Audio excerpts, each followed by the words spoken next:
40절에서 43절 같이 한번 천천히 읽어보도록 하겠습니다.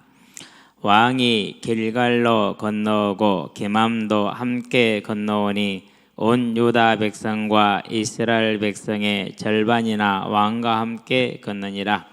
온 이스라엘 사람이 왕께 나와 왕께 이르되 우리 형제 유다 사람들이 어찌 왕을 도둑하여 왕과 왕의 집안과 왕을 따르는 모든 사람을 인도하여 요단을 건너가게 하였나이까 하며 모든 유다 사람이 이스라엘 사람에게 대답하되 왕은 우리의 종치는 까닭이라 너희가 어찌 이 일에 대하여 분내느냐? 우리가 왕의 것을 조금이라도 얻어먹었느냐? 왕께서 우리에게 선물로 주신 것이 있느냐? 이스라엘 사람이 유다 사람에게 대답하여 이르되 우리는 왕에 대하여 열 몫을 가졌으니 다윗에게 대하여 너희보다 더욱 관계가 있거늘 너희는 어찌 우리를 멸시하여 우리 왕을 모셔오는 일에 먼저 우리와 의논하지 아니하였느냐 하나 유다 사람들의 말이 이스라엘 사람의 말보다 더 강경하였더라. 아멘. 회개도 없고 염치도 없고 하나님도 없고, 물론 하나님이 없어서 회개와 염치가 없었겠죠. 이제 이 부분을 읽으면서 이제 보는 게 뭐냐? 이스라엘을 향한 다음 징계가 예비되어 있구나. 전에는 이제 이런 걸 보지를 못했는데 이게 보이고요. 10여 년 전에는 속죄를 발견했다면 지금은 이제 거룩을 발견해가는 시간표인 것 같아요. 하나님이 우리를 거룩하게 지으셨고 우리의 거룩을 위해 십자가에 죽으셨고 우리를 살릴 수 있는 유일한 길이 뭐예요? 거룩을 회복하는 것이죠. 자, 그 거룩이 왜 저는 이제 중요하느냐? 세상 끝날까지 너희와 함께하리라. 그러면 하나님과 함께하려면 뭐 해야 됩니까?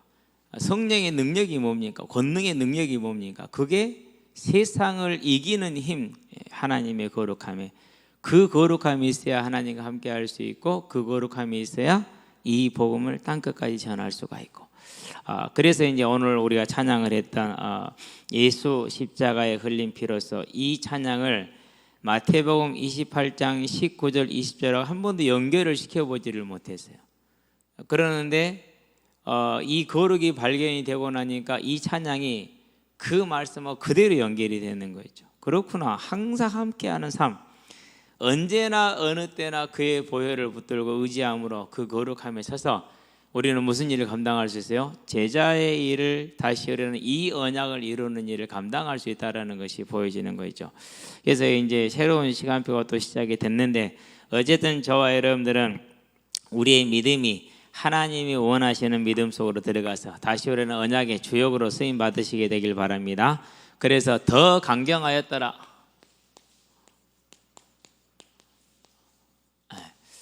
얼마나 빡시게 우겨버렸으면 이런 식, 우리 전라도 말로 빡시게 우겨버렸죠. 그렇죠? 자, 그러면 이제 우리 서론적으로 먼저 한번 가지를 봅시다. 하나님의 사랑이죠. 하나님은 사랑이시라. 요한일서 4장 8절에 보니까. 그러니까 하나님은 사랑이시라. 그 사랑이 뭐랬어요? 하나님의 세상을 이처럼 사랑하사 독생자를 주셨으니 이는 저를 믿는 자마다 멸망치 않고. 그러니까 하나님의 사랑에는 뭐예요? 구원과 뭐가 함께 있는 거예요? 심판이 같이 들어있는 것이죠. 구원과 심판이. 절대 심판을 빼면 안 됩니다. 심판을 빼면 우리가 열심히 살 이유가 하나도 없어요. 심판을 빼면 참고 인내하고 살아갈 이유가 없어. 그냥 이 땅에서 먹고 마시고 되는 대로 살고 하고 싶은 대로 살고 타락하고 살고 뭐 그렇게 살아야 돼요. 그런데 하나님의 사랑은 반드시 이걸 예비하고 있기 때문에 그래서 사랑이지 안 그러면 사랑이 아니죠. 아니 뭐 잘하나 못하나 그게 그건데 못하게 해요. 그렇죠? 그건 사랑이 아니에요. 뭐예요? 그것은 이제 방종이라고 그래. 부모가 자녀를 사랑하면 그대로 놔둬야 돼. 안 그러면 매를 들어야 돼요. 잠언에는 보니까 5번 정도 그런 구절이 나와요. 정확하게 안 세봤는데 그 자녀를 징계하지 않는 것은 자녀를 사랑하지 않는 것이요 이렇게 얘기를 했어요. 그러니까 반드시 우리는 이제 하나님의 말씀을 볼 때 하나님을 볼 때 같이 봐야겠죠. 자, 그러면 이 사랑이 뭘 원하신 겁니까? 구원을 원하셨다니까. 구원을 원한다는 말은 무슨 말이에요? 저와 여러분을 살리기 원했다라는 것은 뭘 회복해야 됩니까? 거룩을 회복해야 돼요. 그래서 요구하시는 것이 11장 45절에 내가 거룩하니 너희도 거룩하라 그렇게 얘기를 하시죠. 그러면서 데살로니가전서 우리 지난주에 봤던 거죠. 4장 3절에서 8절에 뭘 말합니까? 이걸 말합니다. 거룩을 말하죠. 너희를 향한 하나님의 뜻은 너희의 거룩이라 이렇게 얘기를 하죠. 그 말은 무슨 말입니까? 함께 하시기를 원한다라는, 함께 하시기를. 함께 한다는 말은 무슨 말입니까? 하나님이 나와 함께 한다라는 말은 다른 것이 아닙니다. 그분이 내 삶의 주인이잖아요. 그분이 내 삶의 능력이잖아요. 그분이 내 삶의 주인이고 그분이 내 삶의 능력이니까 그걸 뭐라고 그래요? 그걸 정의라고 이렇게 얘기를 합니다. 예. 하나님이 함께 하시는 능력이 내 삶에 나타나니까. 예. 저와 여러분들은요, 이게 이제 하나님이 원하시는 우리에게 진짜 준 선물 중에 선물이죠.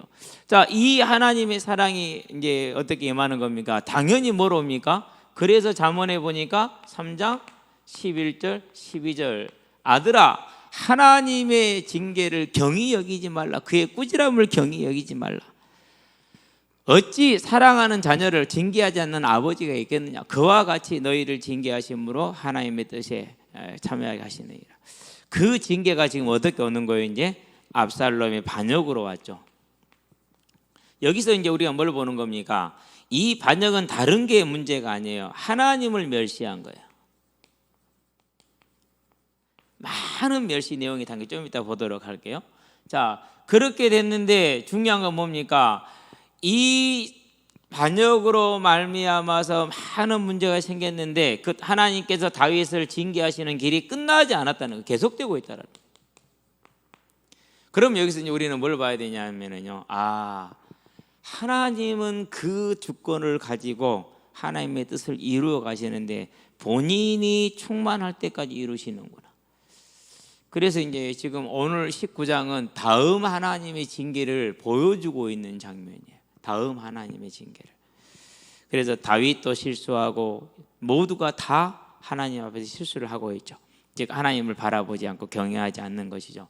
자, 그러면 두 번째입니다. 자, 이러는 중에 모든 사람들이 다 하나님을 떠나 있어요. 심지어는 다윗까지 하나님을 못 바라봐요. 그런데 바라보는 사람이 있어요. 그게 누구예요? 그게 무비보셋이에요. 더군다나 무비보셋은 억울한 누명을 썼어요. 그러고 모든 재산을 다 빼앗겼어요. 그것도 누구한테 뺏겼어요? 자기 종한테 뺏겼어요. 그것만큼 억울한 일이 세상에 어디 있어요? 그러죠? 예. 그런데 누굽니까? 길르앗의 부자라고 그랬어요. 바르실레이죠. 예. 그가 마하나임에 다윗이 머물 때 다윗을 공개했어요. 그러면 다윗의 군사가 몇이라고 그랬어요? 최소 4천이라고 그랬어요. 최대. 그러면 그 4천을 뭐 한 거예요? 딸린 식솔까지 하면 더 되겠죠. 그 사람들을 처음부터까지 전부 다 뭐 한 사람이에요? 공개했던 그런 하나님의 사람이에요. 예. 그러고도 뭐 하죠? 자기가 왕궁에 들어가는 것을 멈추고 누구를 해요? 왕에게 유익한 사람을, 자기보다 유익한 사람, 김함이라고 그렇게 나오죠. 성이 김씨 이름이 함의 외자예요. 농담이에요. 진짜로 알아두면 안 돼요. 오랜만에 김씨가 나왔잖아요. 그래서 이제 김함이라고 그러는데 이스라엘 이름 우리하고 이렇게 다른 거, 이것은 우리식으로 해석하면 안 되고 그렇게 보내죠. 그래서 우리는 뭘 봅니까? 계속해서 하나님의 매를 맞는 이스라엘의 대열에 설 거냐, 안 그러면은 비록 억울하다 할지라도 영원히 하나님 앞에 서서 영원한 상급을 누릴 것이냐, 내가 가진 것으로 하나님을 정말로 공개하고 무엇보다도요, 나보다도 하나님의 나라에 유익한 걸 더 앞세우는 그런 사람이 될 것이냐. 저와 여러분 오늘 이 하나님의 뜻을 따르게 되길 바랍니다. 그래서 본론입니다. 자, 진영 논리다 그랬어요. 이 진영 논리는 하나님이 없는 것이죠. 이것 속에서 하나님이 뭘 보는 겁니까? 주권을 보는 것이죠. 그건 다른 말로 표현하면 뭡니까? 저와 여러분들이 하나님이 없는 것 같은 세상 속에서 그 배후에 일하시는 누구를 보라는 거예요? 하나님을 보자라는 거예요. 마치 하나님이 돌아가신 것 같아. 아니 저 인간 저러는데, 세상이 저러는데, 흔히 전도하다 보면 그런 거 많이 만나잖아요. 하나님 살아계시면 이런 일이 가능하겠느냐, 하나님 살아계시면 뭐 교회가 그럴 수 있겠느냐, 이런 얘기예요. 특별히 지금 이제 코로나로 인해서 제일 욕먹는 것 중에 하나가 실은 별로 간염도 안 나오고 교회 발은 별로 있지도 않는데, 그렇죠. 근데 이제 교회가 욕을 많이 먹죠. 그게 원래 그렇게 되어 있어요. 왜? 기대하는 바가 크기 때문에 그래요. 자, 그러면 이제 요 진영 논리 가운데, 그러면 진영 논리, 즉 인본주의라 표현을 할게요. 자, 뭡니까? 일단은 본인들이 다윗 왕이 아무런 잘못이 없다라는 것을 실제로 알아요. 그래서 뭐라고 표현합니까? 9절에서 왕이 우리를 구원했지 않느냐. 잘못이 있다 없다? 없다. 그런데 지금 우리가 압살롬에 쫓겨서 왕이 나가셨지 않냐. 그럼 왕이 잘못한 게 없어요. 그런데 자기들은 뭐 했어요? 이 왕을 버렸어요. 그러면은 뭐가 나와야 됩니까? 여기에 대한 합당한 회개가 나와야겠죠. 그렇죠? 그래야 뭐가 돼? 그 다음에 조처가 나오는 거잖아요. 그러는데 이렇게 하자고 뭐 하고 있어요? 변론만 하고 있는 거예요. 다툼만 가지고 있는 것이죠. 잘했니 못했니 네가 그때 반역 참여해서 했지 이런 얘기를 하고 있는 것이죠. 하나님은 기다리고 계세요. 왕이 마하나임에 머무르는 기간은 하나님이 이스라엘에게 기회를 주는 시간. 이 실수를 뭐 할 수 있느냐? 만회할 수 있는 시간을 주셨어요. 그럼 뭐 하면 됩니까? 분명히 본인들이 말한 대로 이제까지 왕이 하나님의 일꾼으로 우리를 애적에서 구하고 모든 선정을 통해 우리를 아름답게 했지 않냐. 그런데 우리가 이렇게 했지 않냐. 그럼 우리가 잘못했다. 왕을 모셔오자. 이렇게 뜻을 모아서 나가야 돼요. 그렇죠. 가서 뭐 해야 됩니까? 일단은 이제 죄를 용서를 구해야겠죠. 누구한테? 왕에게. 그런 다음에 자기들을 용서해 달 것을 구해야겠죠. 안 하고 있단 말이에요. 그러니까 뭐가 일어납니까? 이제 그래서 하나님의 심판이 시작이 됐어요. 그게 시작이 뭡니까? 다윗의 오판이에요. 이걸 어떻게 할 수 있느냐? 사무엘하 24장 1절을 보면 알 수가 있어요. 볼까요? 한 2장만 넘기면 되니까. 자, 24장 1절부터 보시죠. 뭐라고 얘기를 하면 이렇게 얘기를 하죠.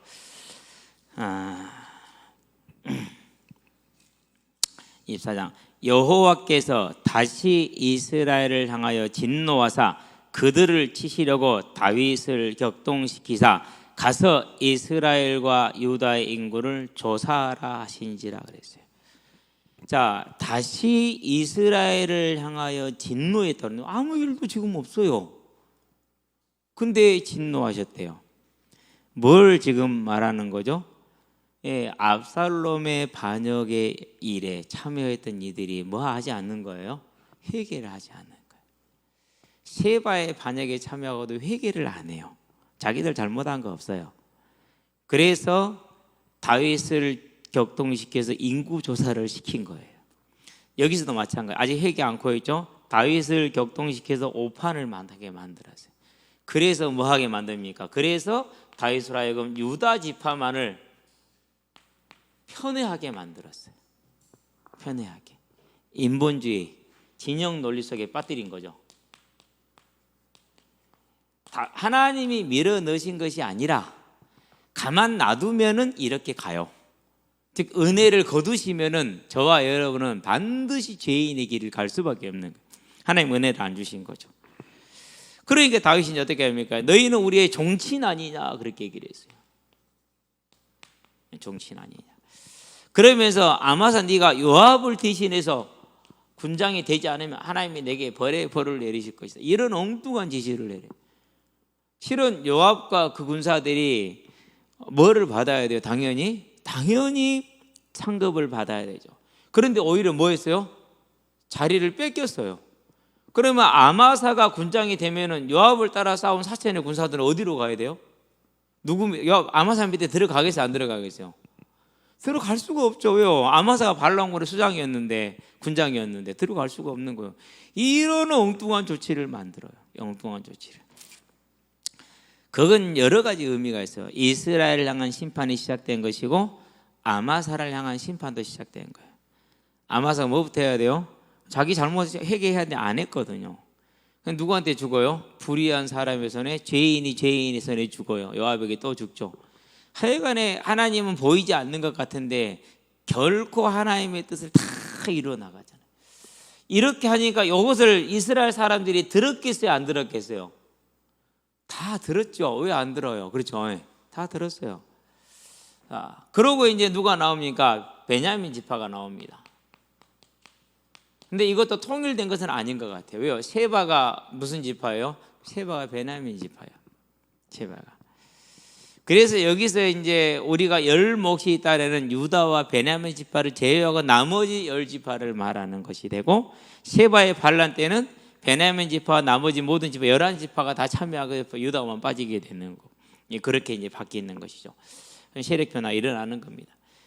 시므이가 힘이 있어요. 왜? 베냐민 지파 몇 명을 달고 나왔어요? 1000명을 끌고 나왔어요. 그래서 왕한테 용서를 구해요. 지금 이제 용서를 구하니까 다시 어떻게 합니까? 용서를 해주죠. 왜요? 이 1000명을 끌고 나온 건 여러 가지 의미가 있어요. 무슨 의미가 있어요? 우리 1000명 모였는데요, 왕의 편을 만드실래? 안 그러면은 어떻게 보면은 뭐도 되는 거예요? 세력 과시도 되는 거예요. 세력 과시도. 철저하게 뭐를 잊어버린 거죠? 철저하게 하나님을 잊어버린 거예요. 이렇게 잊어버릴 수가 있을까요? 완전히 잊어버렸어요. 그럴 수밖에 없어요. 왜요? 진정 자기들이 뭘 잘못했는가. 시므이도 자기가 진짜 잘못한 것에 대한 용서를 구한 건 실은 아니에요. 살기 위해서 뭐 한 거예요? 제스처를 취한 것 뿐이죠. 자, 이렇게 유다 지파에게 잘못된 사인을 주죠. 그걸 이스라엘이 들었어요. 그러면 유다 지파도 마찬가지예요. 우리가 반란에 가장 앞장섰지 않냐? 나머지 이스라엘 지파는 솔직히 우리를 따라온 것 아니냐? 그러면 누가 먼저 나서야 돼요? 유다 지파가 먼저 나서야 돼요. 그래가지고 우리가 실은 너무 잘못했는데 왕이 이렇게 우리한테 사인을 보냈으니 우리 같이 가자. 그렇게 일을 하는 게 맞겠죠? 그렇죠? 근데 안 해요. 참 아쉽죠. 그래서 이 다윗도 나단 선지자에게도 묻지 않고 제사장에게도 묻지 않고 뭐예요? 최소한 그래도 후세한테도 묻지 않고, 그게 뭐예요? 하나님이 심판을 결정했을 때 놔둬버리는 거예요. 로마서 1장에 24절, 26절, 28절에 있는 것처럼 자기들의 생각들 하게 놔두는 거죠. 그대로 가는 거죠. 이제 그렇죠. 자, 그러니까 뭐가 됩니까? 이제 이렇게 되니까 이제 유다 지파 분명히 반역에 가장 선봉에 섰기 때문에 뭐부터 해야 됩니까? 그러면 왕에 대해서 우리가 왕께 반역한 것이 잘못됐다는 회개부터 해야 되잖아요. 안 했어요. 근데 그것을. 그리고 뭐 한 거야? 아싸, 기회를 잡았다. 이렇게 한 거죠. 이제. 기회를 잡았다. 왕이 다른 10지파가 지금 왕을 안 모시니까 앞으로 우리 손에 꽉 잡혀서 이제 우리 마음대로 할 수 있고 우리 지파 유리하게 할 수 있겠다. 이런 정치 논리를 유다 지파가 가진 거예요. 그렇게 되죠. 그래서 뭐 한 거예요? 이제 단도직입적으로 이제 황궁을 추진을 한 거죠. 그러면 세 번째, 이스라엘은요. 여기에 뭐예요? 이제 솔직히 나가서 싸울 이유가 별로 없어요. 그렇죠. 그런데 똑같이 유다 지파하고 동일했어요. 다른 거 하나도 없이. 그러니까 뭐가 나옵니까? 그러니까 분쟁이 나오죠. 그것도 무슨 분쟁입니까? 지금 막 황궁하는 왕에게 나아가서 왕 앞에서 분쟁을 하는 것이죠. 그러니까 전부 다 보면은 뭐밖에 없는 거예요. 지금 하나님 보여요, 안 보여요? 그 어디에도 하나님이 없어요. 그 어디에도. 그래도 문제 있어요, 없어요? 아무 문제 없어요. 지금 별 문제 없어요. 이게 이제 무서운 거예요. 하나님이 심판을 작정하고 내버려 두니까 이런 일들이 벌어지는 거죠. 자, 그런 중에 여기서 누구를 봅니까? 여기서 믿음을 봐야 돼요. 우리는. 어떤 믿음입니까? 무비보셋이죠. 억울했다니까는요. 오늘 보면은 이제 19장에 보면 그렇게 얘기를 하죠. 다윗 왕이 책망을 합니다. 너는 왜 같이 안 갔냐? 그래 책망을 하니까 무비보셋 24절에 보니까 말을 합니다. 대답하되 내 주 왕의 26절 왕의 종인 나는 다리를 절므로 내 나귀 안장을 지어 그 위에 타고 왕과 함께 가려 하였더니 내 종이 나를 속이고 종인 나를 내 주 왕께 모함하였나이다. 내 주 왕께서는 하나님의 사자와 같으신 왕의 처분대로 하옵소서. 순종하겠다라는 것이죠. 그래서 이제 내 아버지의 온 집이 내 주 왕 앞에서는 다만 죽은 사람이 되지 아니하였나이까. 그러나 종을 왕의 상에서 음식 먹는 자 가운데 두셨사오니 내게 아직 무슨 공의가 있어서 다시 왕께 부르짖을 수 있사오리까 하니, 이렇게 얘기를 하죠. 그러니까 뭐합니까? 다윗이 자기에게 베푼 은혜를 얘기를 하면서 지금 나에게 재산을 다 뺏어 가셨는데 내가 거기 할 말이 없습니다. 왕의 심판은 제가 무조건 따르겠습니다. 이렇게 나가는 거예요. 얼마나 억울해요. 그렇죠. 그런데도 그대로 그냥 순종을 하게 되라는 거예요. 그러니까 다윗이 뭐합니까? 그러면은 반반씩 나눠라. 이렇게 얘기를 했어요. 예. 거기에 대해서 뭐라 그럽니까? 그렇게 해서 말할 때 이제 또 다툼이 계속될 것 같잖아요. 시바가 가만히 있지는 않겠죠. 그래서 왕이 평안히 돌아오셨으므로 저에게 다 갖게 하시옵소서. 그렇게 얘기를 하죠. 이것은 삐져서 하는 말이 아니고 머비보셋의 진짜 중심을 말하는, 어떤 중심입니까? 왕이 나갔을 때부터 뭐 하지 않았다고 얘기를 합니까? 자, 24절. 그는 왕이 떠난 날부터 평안히 돌아오는 날까지 그의 발을 맵시내지 아니하며 그의 수염을 깎지 아니하며 옷을 빨지 아니하였더라 그랬어요. 그 자기 중심 그대로. 자, 다윗이 알았어요, 몰랐어요? 다윗은 몰랐어요. 다른 세상 사람들은 알았어요, 몰랐어요? 세상 사람들도 뭐 대부분이 몰랐어요. 그래도 뭐 하는 거예요? 누구를 바라본 거예요? 그래도 사신 하나님을 바라본 거예요. 그래서 뭐가 남은 거예요? 영원토록 믿음의 의인으로 남은 것이죠. 그 아버지 요나단의 믿음을 더럽히지 않았죠. 그렇죠? 그런 다음에 누구예요? 바르실레죠. 솔직히 10,000명 가까운 사람을 먹일 수 있다. 그러면 큰 부자잖아요. 얼마든지 뭐 할 수 있어요? 얼마든지 약해진 다윗 왕의 위치를 따라서 자기의 위세와 권세를 부릴 수 있어요. 안 해요. 그리고 뭐예요? 안 하는 정도가 아니라 왕을 위해서 인물을 청구하기까지 하죠. 기맘이라는 인물을 청구까지 하죠. 얼마나 아름답냐고요. 저와 여러분의 믿음, 우리가 걸어가야 될 예배자의 삶. 다윗도 그 아름다움을 인정했지만 누가 인정한 거예요? 하나님이 인정하신 거예요. 저와 여러분들은 이 기록이 하나님의 나라에 남아야 돼요. 이 기록이 여러분과 저의 삶에 그렇게 하시게 되길 바랍니다. 어렵지 않아요. 뭐 하면 돼요? 하나님의 살아계심을 믿고 그분을 믿고 그분의 사랑과 그분의 거룩과 그분의 공의를 믿으면 돼요. 그러면은요 모든 게 그 안에서 다 바르게 분별할 수 있게 돼요. 저와 여러분들이 이 믿음을 따라가는 그런 사람들이 되기를 주의 이름으로 축원드립니다. 자, 그러면 이제 결론입니다. 우리가 이제 모든 민족이다 이렇게 얘기를 합니다. 세상은 뭐라고 말을 합니까? 어떻게 하든 뭐 해라? 성공해라 이렇게 얘기를 합니다. 그래가지고 이 성공에 대한 메시지가 차고 넘칩니다. 요즘은 교회까지 이 성공의 메시지를 같이 차고 넘쳐서 같이 움직이더라고요. 그런데 솔직히 얘기합시다. 박원순 씨 성공했는가요? 죄송한 얘기지만은 그건 아니죠. 그렇죠? 그럼 이명박 대통령께서 성공하셨는가요? 저 인생 저렇게 되면 안 돼요. 늙어서 저러면 안 돼요. 늙어서. 박근혜 씨는요, 진짜 불쌍한 인생이라. 그렇죠. 예. 우리는 뭘 지금 얘기하죠? 이분들을 제가 죄송하지만 가져왔습니까? 다 이 원리를 따라서 성공했다가 하는 것 같은데 결국은 아니잖아요. 그렇죠. 이 저와 여러분들은 뭘 봐야 됩니까? 하나님의 원리를 가지고 봐야 돼요. 무슨 원리입니까? 마태복음 16장 26절. 천하를 얻고도 내 생명을 잃으면 무슨 소용이 있느냐. 그렇죠? 생명이 뭡니까? 이 땅에서의 구원이겠죠. 생명이 뭡니까? 천국이겠죠. 잠깐의 이 땅에 사는 잠깐의 삶을 우리가 구원으로 누리지만 영원한 천국을, 여기 가장 중요하다. 그러면 저와 여러분 여기 뭐가 있어야 됩니까? 여기에 대한 뭐가 있어야 돼요? 진짜 감사가 있어야 돼요. 여기에 대한 뭐가 있어야 돼요? 분명한 흔들리지 않는 가치가 여기에 있어야 돼요. 그렇죠. 이걸로 끝납니까? 아니잖아요. 뭐가 있어요? 영원한 우리의 신령한 몸, 죄에 물들지 않고 영향받지 않는 완전한 것. 그러면서 저와 여러분들 줄 영원한 상급. 영원한 상급. 이게 다 준비되어 있잖아요. 그렇죠. 그걸 저와 여러분들 이걸 이제 바라보는 것이죠. 뭘 아니라 세상의 논리가 아니라 이 논리를 바라보는 거예요. 그러게 뭐라고 그러지? 이걸 가리켜서 우리가 성령 충만이다 이렇게 얘기하는 거예요. 성령 충만 받으시게 되길 바랍니다. 뭐라고요? 천국에 대한 소망, 부활에 대한 소망, 하나님이 내게 주실 상급에 대한 소망, 내게 주어진 이 구원에 대한 감사, 그걸 성령 충만이라고 그러는 거예요. 성령 충만 받으시게 되길 바랍니다. 이 성령 충만한 모습이 있으니까 이게 뭡니까? 이 충만함이 저와 여러분들이, 이 상태가 저와 여러분들의 기준이라. 그걸 뭐라고 그럽니까? 캐논, 성경이라. 이게 저와 여러분의 기준이 되면 돼요.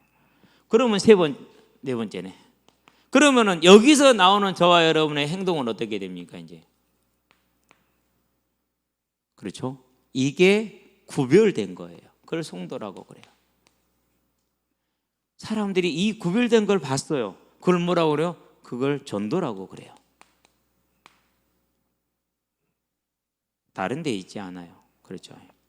세상 사람들은 자기 억울한 일 당하면 바로 전화해서 고발을 해야 돼요. 우리는 뭐예요? 하나님을 알아요. 맡겨놓으면 돼요. 그래서 항상 하는 게 있죠. 하나님 살아계신 거 보자. 언제 보자고요? 문제가 왔다, 어려움이 왔다, 질병이 왔다. 뭐부터 하자고요? 감사부터 하자고. 제가 청년 때 항상 그랬어요.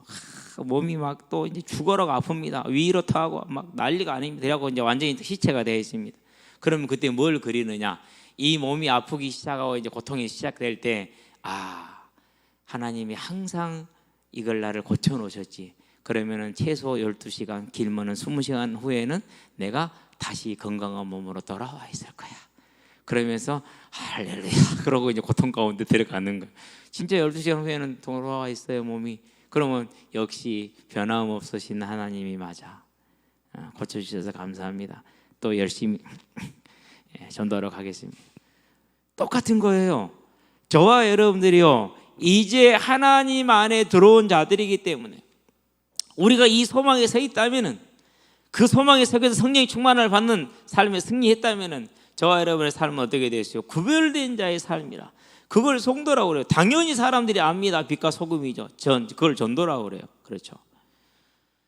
이게 그렇게 갈 때 하나님이 뭐라고 그랬습니까? 그렇게 갈 때 마태복음 보니까 6장 33절에서 34절에 구하지도 않았는데 모든 게 채워진다네. 우리는 이 비밀을 세상에서 누리는 하나님의 자녀가 되기를 바랍니다. 그래야 돼요. 올해 이제 부활을 하면서 한 가지 느낀 게 있어요. 이제까지는 대충 해도 다 됐거든요. 부활가 매출도 부활하고 다 부활을 했어요. 근데 올해는 안 돼.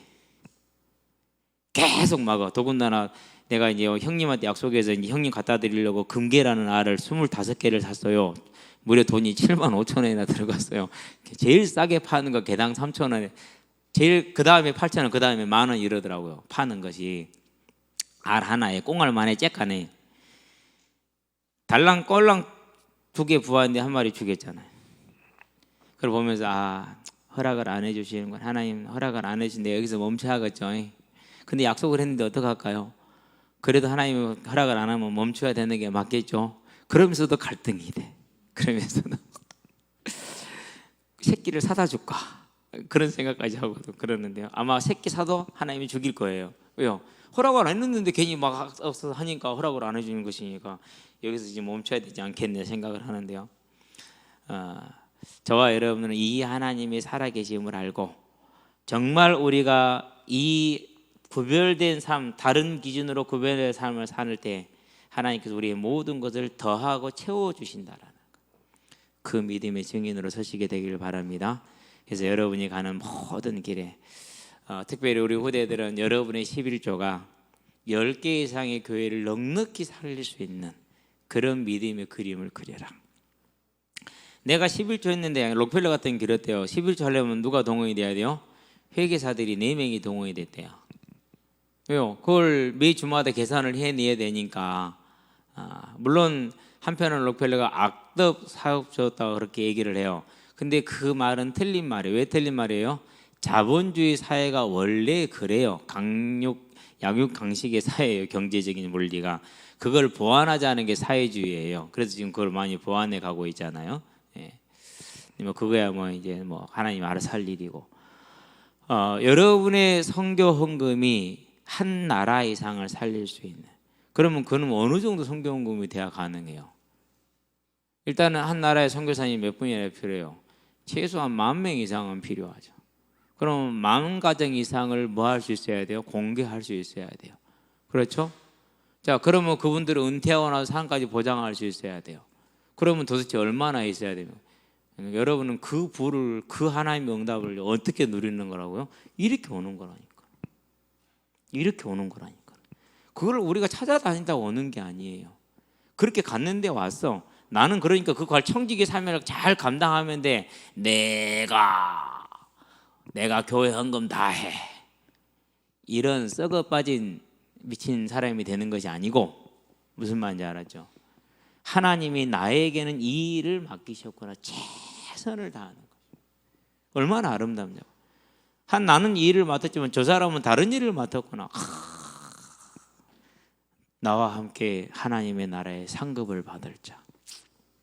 근데 우리는 좀 그게 어렵더라고요. 제가 보니까 참 안타깝긴 한데, 어쨌든 저와 여러분들은 이제 이 세상의 논리를 따라가지 말고, 즉 유다 지파나 모든 이스라엘을 따라던 그 논리가 아니라 그 안에 있는 하나님의 구원의 뜻을 따라가고, 우리가 그 뜻을 따라갈 수 있도록 성령 충만함을 받아서 구별된 삶이 되어지고, 그 구별된 삶으로 살아갈 때 하나님이 채우시는 것들, 능력과 모든 것들에 함께 하나가 되는, 그걸 뭐라고 그래요? 그것을 가리켜서 복음 공동체라고 그래요.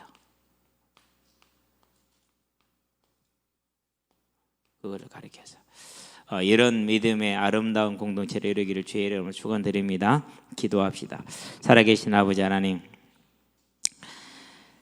이스라엘 지파와 유다 지파의 그 쓸모없는 싸움을 바라보면서 이제 우리는 하나님을 온전히 신뢰하게 하시되 자기의 모든 재산을 빼앗길 뿐만 아니라 오해로 말미암아서 누명을 쓰는 억울함 가운데에서도 하나님을 바라봄으로 온전히 그 심판을 수용하고 아름답게 섰던 무비보셋을 바라보게 하시고, 자신의 모든 걸 다하여 왕을 공개하고도 왕과 하나님의 나라를 위하여 자신보다 더 유익한 일을 청구함으로 하나님의 나라에 존경받는 인물로 영원히 남는 바르실레를 바라보게 하셔서 이제 우리에게 주어져 있는 다시 오려는 그 언약과 천국에 대한 분명한 소망과 부활에 대한 소망과 상급에 대한 소망이 충만케 되어지는 성령의 충만함에 있어서